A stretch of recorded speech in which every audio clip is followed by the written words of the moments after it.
Assalamu alaikum wa rahmatullahi wa barakatuh.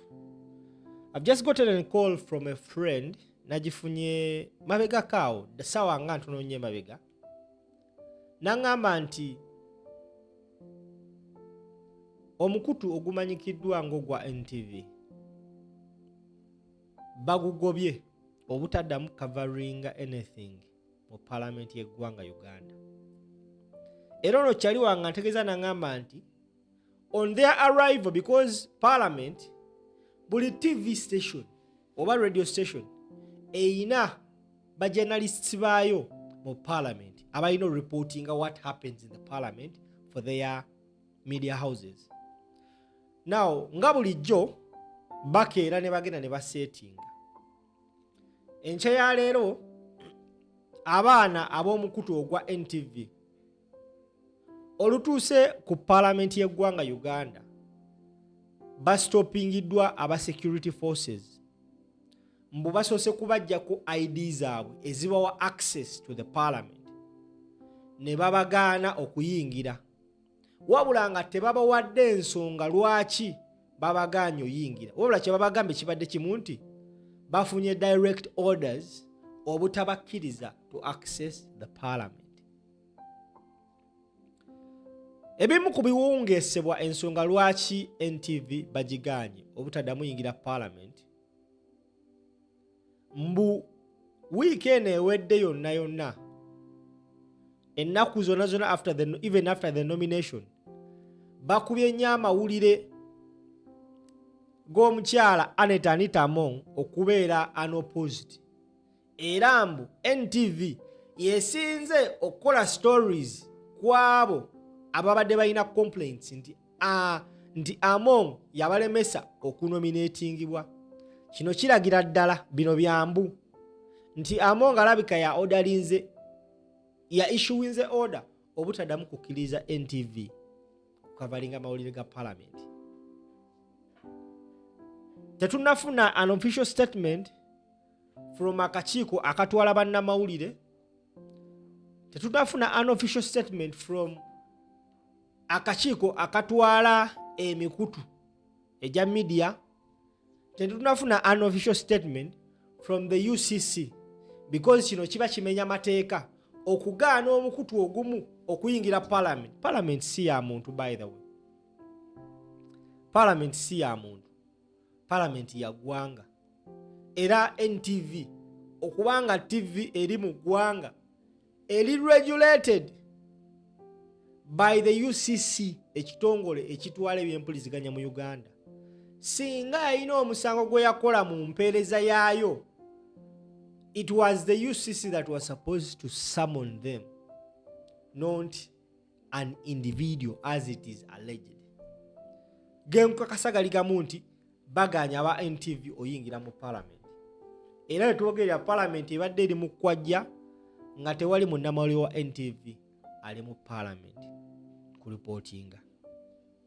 Ekimu ku nsonga endala gye ndowooza lwaki NTV bagikubye ekikono obutayingira Parliament olw'obuganzi bwe badde etandise okufuna mu bannayuganda, mainly bannankyukakyuka. Bannankyukakyuka babadde batandise okusoosowaza n'okusuuta n'okubiibiita omukutu gwa NTV.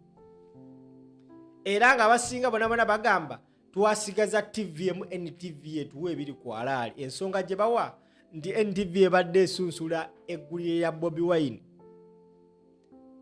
ne bakomayo. Era abantu abasinga abatunuulira ensonga bagamba amawulire agasinga olulabibwa ge ga NTV akawungeezi. Era abantu abasinga bajja kulaba ggulire ya Bobi Wine because NTV erisunsula obulungi. Era nayo NTV yakimanya nti eggulire lye basinga olulaba ku mawulire erya Bobi Wine kati tebakyalisoosa. Between that time amawulire ga akawungeezi ogatandikira mpaka we gaggwa, okukuwa siroti y'akalango gwe wa kampani ku NTV nga kwe kuddako amawulire ga Bobi Wine kiri a bit expensive than siroti y'akalango nga bagenda mawulire ga Museveni. Okategedde akantu ako oba nka kuddiremu. gwalina kampani yo ng'oyagala kulangira mu mawulire a NTV akawungeezi okukuwa siroti okulangira mu akawungeezi between nga gatandise ne we bagenda okukubira eggulu lya Bobi Wine wali olina osasula ssente nnyingi nnyo. So basawo ne bagamba eggulu lya Bobi Wine tugenda kubanga tulyongerayo mu maaso abantu basigale nga basobola olaba amawulire ga Museveni nti we baasookanga okukuba eggulu lya Bobi Wine ku NTV akawungeezi abantu nga TV bazijjako nga badda mu buzannyo NTV bagamba mbwetandise okukola kyekubira wagira Bobi Wine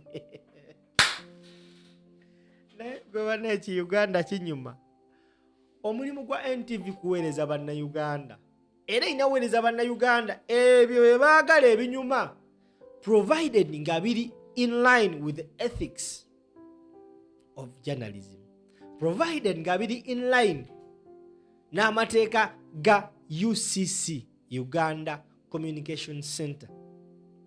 Era kyendowooza nti NTV ebadde ekikola. Omuntu yena ayagala okulaba eggulu lya Bobi Wine tasobola genda ku NBS, tasobola genda ku BBS, tasobola genda ku Bukedde, era ojja mulaba agamba nalabye wa Sama, nendabe wa Mapo Media, nendabe ku Geto TV, nendabe wa Swabula Omukisa, kati kaninde ka recap akabiwumbawumba mu NTV akawungeezi. Abaana bakola eggulu lya Bobi Wine ne basooka batuula ne balowooza okumala essaawa nnamba ne batandika odisosola, odisolobereza, odisaaniika, odiboobeza. Zigenda tuka ssaawa emu ng'abantu baanaabye edda bava ku mirimu, kacyayi bakanywedde, batudde mu ntebe zaabwe balinda kuwulira NTV akawungeezi nga basoosotola eggulire lya Kyagulanyi. Bino byonna bibadde nga binyiiza abasajja nga tetukimanyi. Kati NTV baginaabidde mu maaso. Teri kuddamu kuyingira weereza mu Palaamenti. Okategedde akantu ako.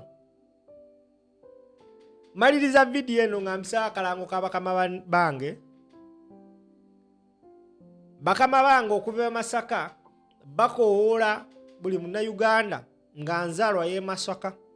Bakoola buli munnayuganda eyali akwanyeeko, eyali awasizzaako, eyali azimbyeko, eyali aguze ettaka, eyali akoze buli kyonna nga kyekwasiza ku Masaka. Bakutegeeza nti essaawa yonna omutuukirivu mu byobufuzi by'eggwanga Uganda Kyagulanyi Ssentamu Robert Mitembo agenda kubanga ajja e Masaka. Bategeeza abantu mwenna kwolwo olunaku observe a public holiday nga Kyagulanyi ayingira Masaka. Abaana b'omu Lwera batandise dde ofukirira Lwera, tebaagala yadde akafuufu. Abasinga agamba naye gwe simple like oli munnamasaka, baneesiri munnamasaka, abaana bampadde ssente nnyingi, kana akalango buli wenkogera bakasasulira. Era ngenda ova ku vidiyo eno ogenda kulaba ekyebiri nga kirinye ku ssimu, bagamba simple yongeramu akalango. Wabula batuuse okwennyamira kwabwe eri radio stations eziri mu Masaka ne Uganda otwaliza wamu. Abaana bano bafube nnyo olaba nga basasula akalango k'okulanga okujja kwa Bobi Wine ku radios. Naye mbu radio ziganye, despite them being given money, baganye okukola akalango ka Bobi Wine ku radio zaabwe ne mention. Ne bagamba katunoonye simple ne bannamikutu abalala bambi buli wenkola akalango kano bampe ekyebiri. Kyova olaba ngenda kukafiirako bannaye bannamasaka. Batuuse okulabula kwabwe eri abo bonna abateekateeka otegeka Kyagulanyi mu districts zaabwe nti muli muzannyo, mulinde bulinzi kulaba kigenda bbeera Masaka. Wetwogerera Bobi Wine ali mu Northern Uganda, ejjo abantu b'omulira baabasoomozezza era ne bongerako akabadi akalala mu nteekateeka yaabwe. Bagambye kirabika abeerira mufuuse mukoko, bagambye kati bo bagenda kyusaamu, bayinza n'okusalawo okujja kwa Kyagulanyi e Masaka kube kwakusasulira newankubadde nga bakyanoonya venue ennene eyinza okwakomodatinga Masaka.